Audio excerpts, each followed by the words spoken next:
know, one of the things that has been in the news just pretty much the last 2 or 3 or 4 weeks is this thing called AI. Y'all know what AI is? Artificial intelligence. And so everybody is sounding out about, is it dangerous or what's the direction? You know, AI is this idea that our jobs are going to be replaced by robots, and computers are going to start thinking, and they're going to be even smarter than we are. And if we're not careful, AI is going to take over the world. And so it was interesting that I was reading an article this week by a guy who went on ChatGPT, which is a kind of a mini AI that you can get an app and you can put it on your phone or your computer and all that. And so he was having a conversation with AI, and he asked the question, he says, what does it mean to be a disciple of Jesus?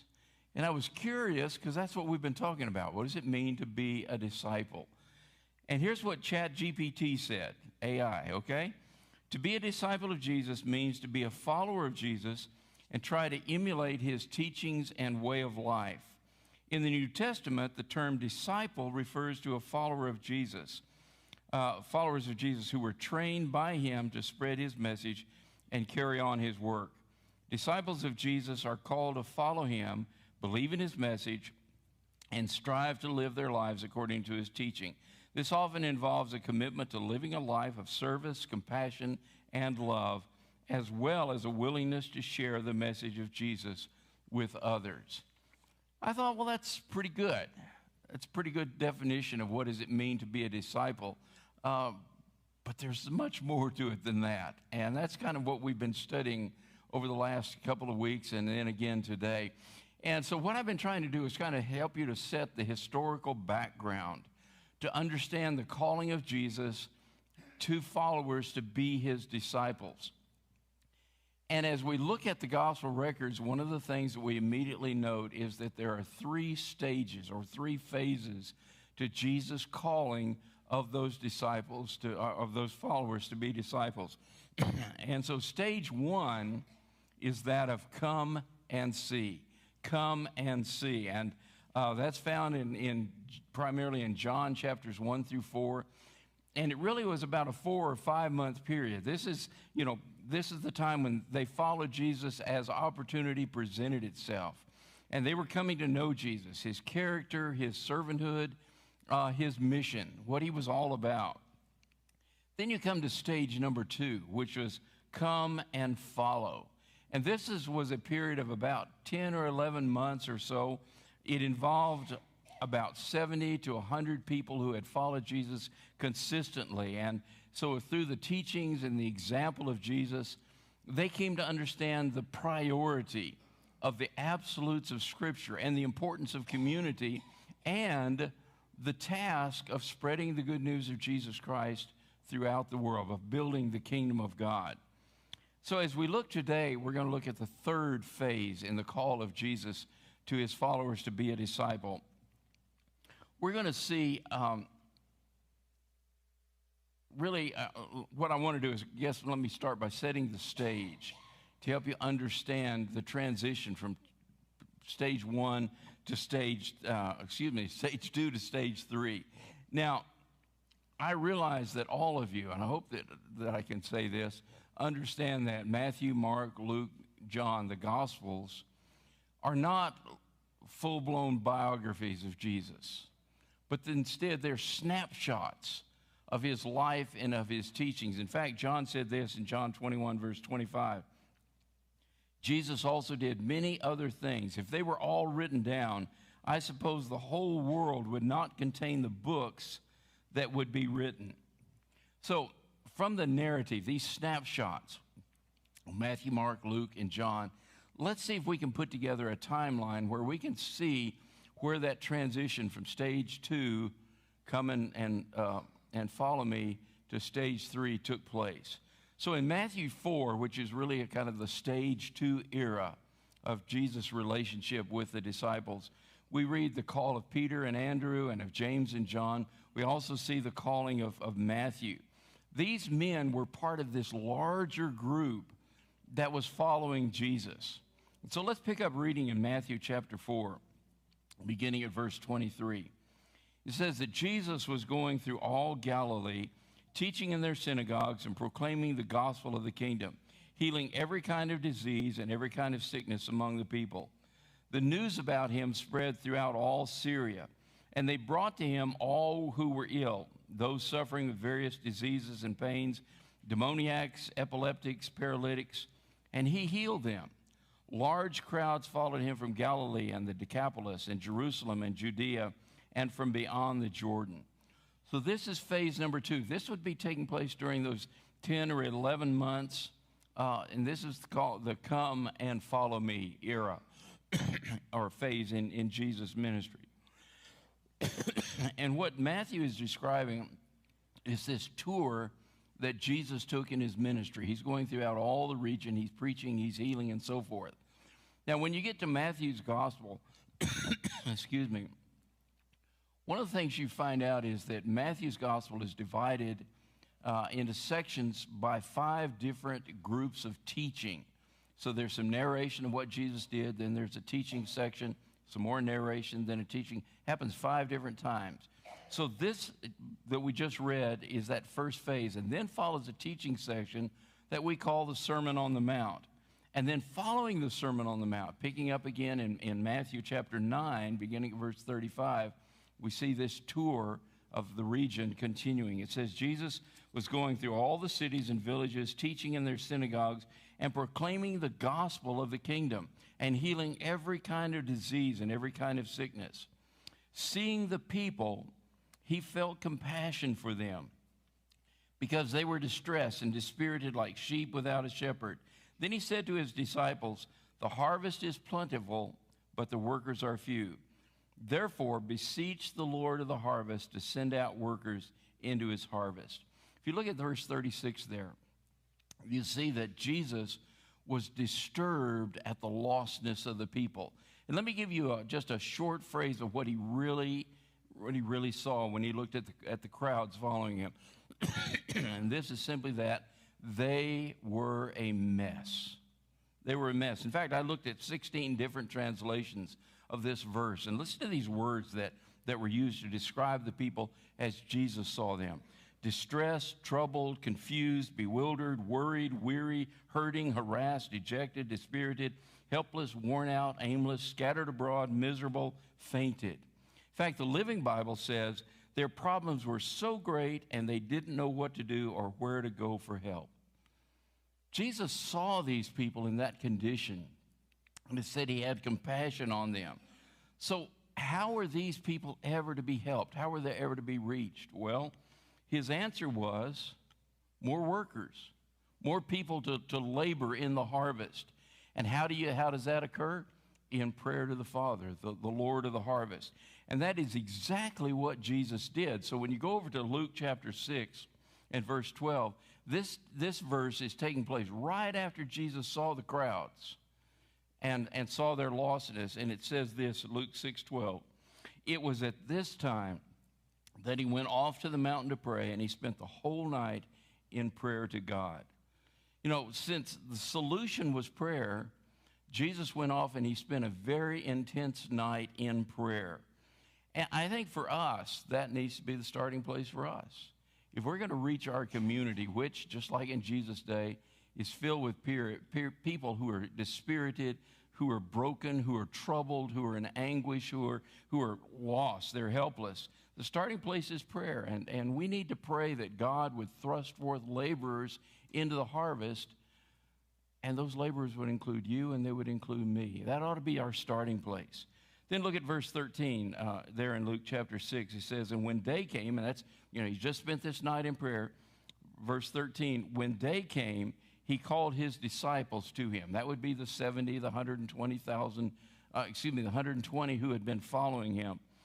They were his regular followers, and he chose 12 of them whom he named as apostles. So this is the beginning of stage 3, and it's come be with me. So we've had come and see, come and follow, and now come be with me.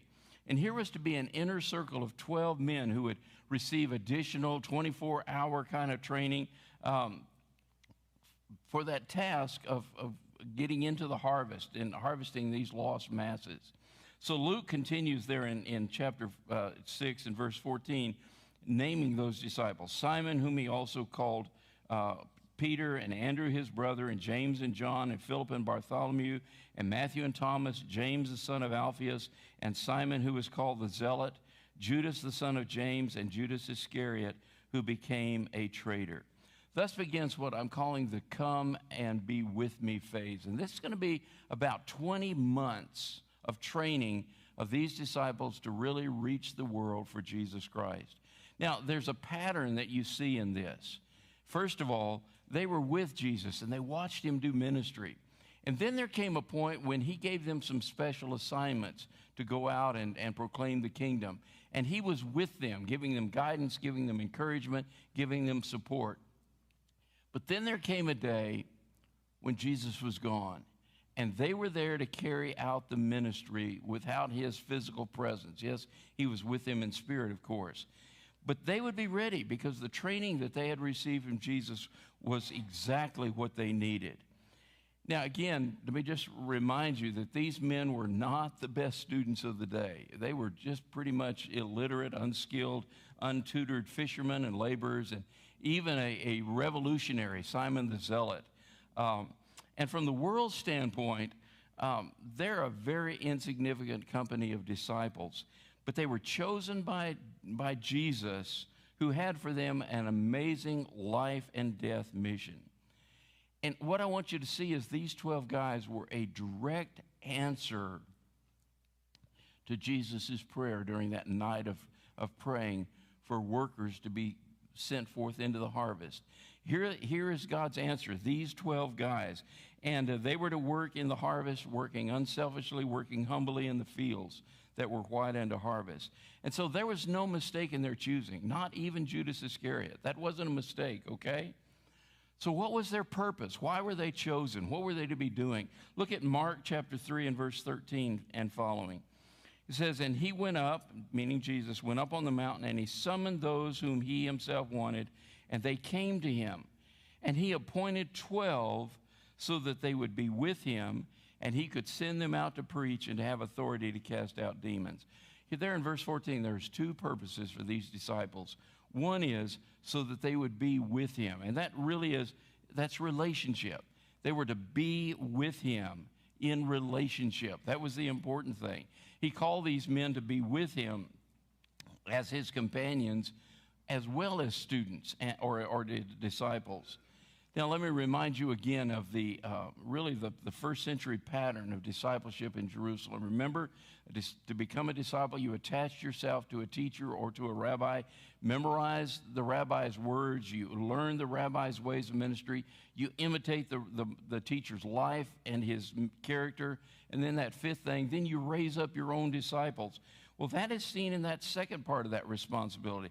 Not only were they to be with him in relationship, but also he was to send them out, and that was responsibility.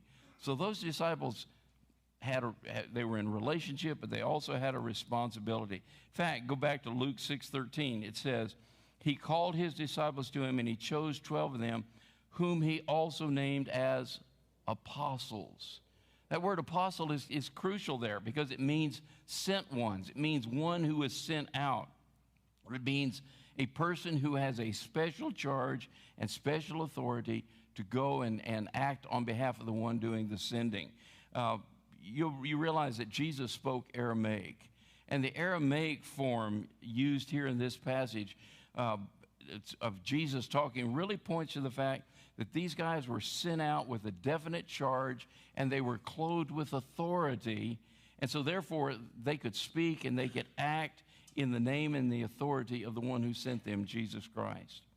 Remember in Matthew 4, what did Jesus say? Come and follow me and I will make you fishers of men. Exactly. These were those who were going to catch others, who were going to draw others into the kingdom of God, into a redeeming relationship with Jesus Christ.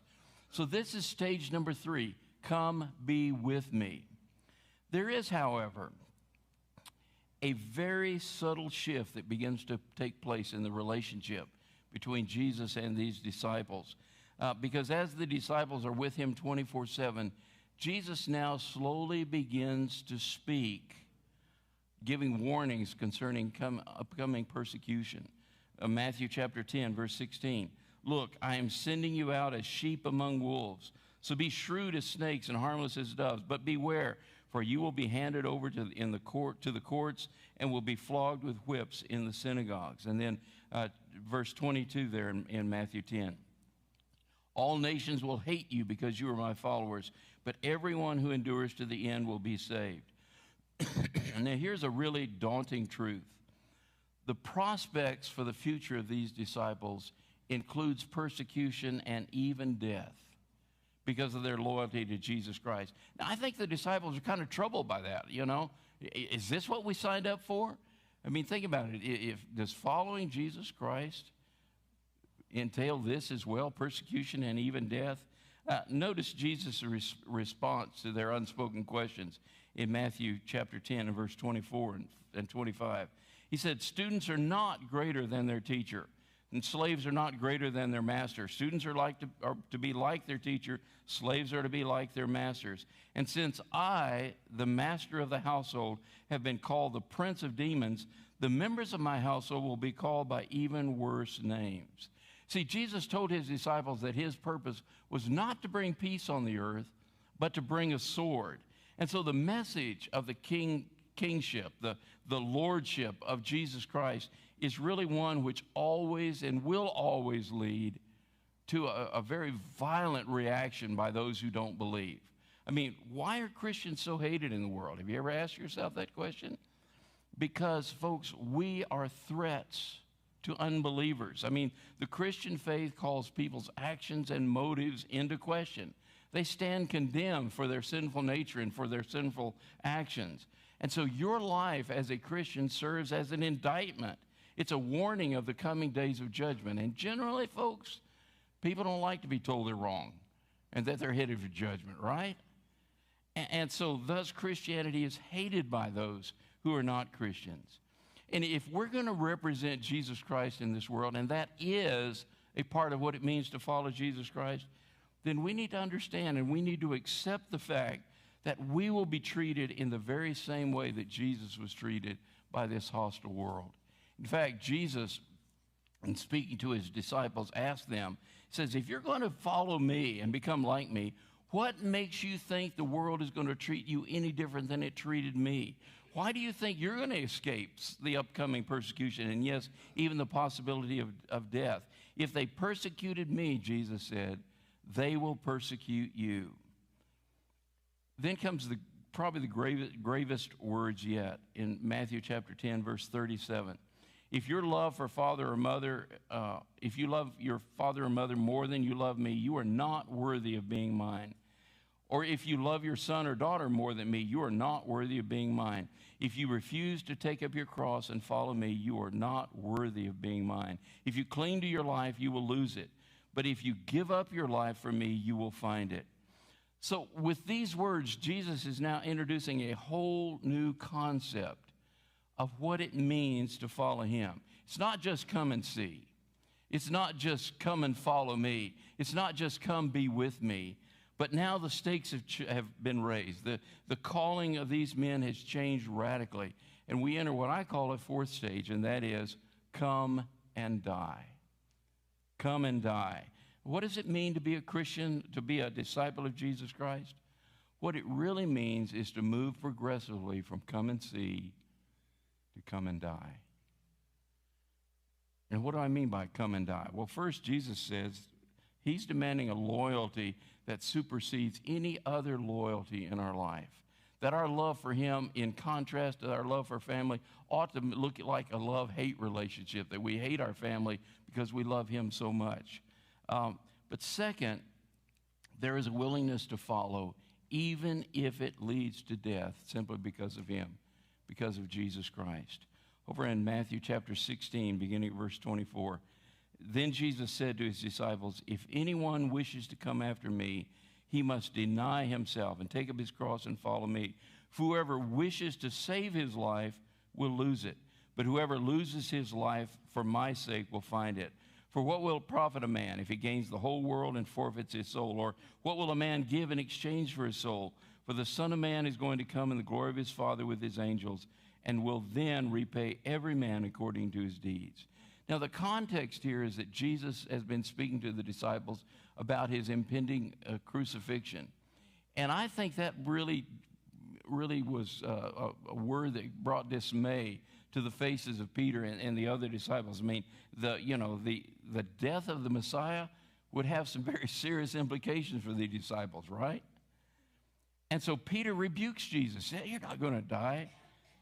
In his response to Peter, Jesus kind of broadens the implications of this world. He says discipleship includes the possibility of death for those who would follow. You know, in our day and time, we've kind of blunted the force of these verses. When we talk about self-denial, we kind of think of things like Lent, where we're going to give up chocolate cake, or when we talk about cross-bearing, my aunt drives me crazy, but I guess that's my cross to bear. What I want you to know is that Jesus meant much more than this. Don't water down the implication of these verses. These words of Jesus are about literal death, that they were following a condemned man to his execution with the distinct possibility that they too would die. See, there's risk involved in following and being a disciple. There's potential martyrdom. So don't take Jesus' words as a metaphor. He meant them really to his disciples as a literal warning. He expected that many of his disciples would be killed because of their loyalty to his cause. And most of them were. You see, for the disciples, following Jesus meant risk. They were called to the risky business of following Jesus Christ. So what does it mean to be a disciple? What does it mean to be a Christian? It means a willingness on our part to embrace risk. It means moving out of our comfort zone. It means becoming more than just a Sunday morning only follower. It means more than just adhering to a set of beliefs and some religious practices. It means to embrace the risky business of one who was so radical that he was put to death by the majority because they didn't understand him at all. So being a fully functioning Christian, folks, is risky business. And what I want you to know that around the world today, May 21st, 2023, hundreds of people today will suffer physical persecution because of their faith in Jesus Christ. Every week, there are reports that come from somewhere in this world of people who have been murdered for their faith in Jesus Christ. This is risky business. And yet this is what Jesus calls us to. Look at verse 24 there in this passage. He says, if anyone wishes to come after me, folks, that implies a choice, okay? You and I have the choice to follow anyone that we want to. We can do with our lives whatever we want, whatever we choose. I mean, that's a part of what it means to be created in the image of God. We have choice. So you can choose, am I going to follow as a disciple or not? It's your choice, but here's what I want you to understand. If you choose to follow Jesus Christ, if you choose to become a Christian, you must do it on his terms and not on your terms. You've got to do it his way and not your way. Verse 24 at the end, he says, if anyone wishes to come after me, he must deny himself. And deny there means to disassociate yourself from something. And here it refers to laying aside our own self-interest in favor of God's interest in our lives. It's removing any obstacle in our life to say yes to God. In other words, I no longer have the right to make decisions in my life, to call the shots in my life, to be in charge. I give up my right to the future. I give up my right to decide what to do in the present. No, he's in charge. This is the lordship of Jesus Christ. He's the boss. He's the sovereign, and I'm simply the servant that says, as you wish, my Lord. Look at verse 24 again. If anyone wishes to come after me, he must deny himself and take up his cross. And again, he's pointing to the literal possibility of death. This is risky business. Now, not every loyal follower of Jesus Christ is going to become an actual martyr. that's not going to happen. But every one of us needs to recognize and accept that possibility, that could be where Jesus sends us. And even if we're never, asked to follow in death, we certainly know and will know the social stigma of taking up a cross and following after Jesus Christ in our society today. We're going to know that. Following Jesus is risky business. And then verse 25, for whoever wishes to save his life will lose it, but whoever loses his life for my sake will find it.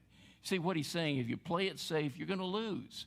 You're going to lose your reward. You're going to lose the opportunity to bring glory to God. You even lose your immortal soul by saying no to the call of Jesus Christ to be in relationship with him. But to those who do respond, those who are the risk takers, those who are willing to lose their life for Christ's sake, those who say yes to Jesus, they're the ones who ultimately are rewarded. So what does it mean to follow Jesus? What does it mean to be a disciple? It really means that I engage in the risky business of living each and every day completely for him. His plans, his way, his glory. It means to take a risk. Here's a question I want you to wrestle with today and maybe this week. Question all of us need to wrestle with. Am I man enough to be a Christian? Am I woman enough to be a Christian? If God were to suddenly change his call on your life, would you be willing to quit your job, uproot your family, take out the safety net from under you, and follow him wherever he would lead? Are you willing to do that? Are you and I willing to risk it all to follow Jesus Christ? In 1904, a man by the name of William Borden graduated from Chicago High School. William Borden was heir to the Borden family fortune that had been made in the cheese and the dairy industry. And so he was already a wealthy man. And so for his graduation, his parents gave 16-year-old William Borden a trip around the world. And as he traveled around the world through Asia and then the Middle East and then Europe, he became very burdened for the hurting in the world. He wrote back home and said he had a desire to become a missionary. And one of the friends expressed really disbelief that Bill was going to throw himself away as a missionary. And yet at that time, William Borden wrote in the back of his Bible 2 words, no reserves. Borden went on to study at Yale University, and during his time at Yale University, he wrote in his journal kind of his personal commitment, and it simply says this, say no to self and yes to Jesus every time. And so during his first semester at Yale, Borden began spending some time in prayer with a small group of freshmen, and soon a movement swept through the Yale campus. And by the end of his freshman year, there were 150 freshmen who were meeting every week for Bible study and prayer. And by the end of his senior year, over 1,000 of the students of the 1,300 student body were meeting every week for Bible study and prayer. After his graduation, William Borden received all sorts of lucrative job offers, and he turned them down. He said no to entering the family business because he was going to be a missionary. And at that point in his Bible, he wrote down 2 more words, no retreats. No retreats. Well, he went on to do his graduate work at Princeton Seminary, and after he finished Princeton Seminary, he sailed for the mission field, going to China. And on the way, he stopped in Egypt because he wanted to work with the Muslim population of China, and so he needed to study Arabic. And while he was in Egypt, he contracted spinal meningitis. And in a month, William Borden was dead at 25 years old. Word was cabled back to the United States, and the news of his death literally almost made it in every newspaper in the United States. Was his death just a waste? Not in God's perspective.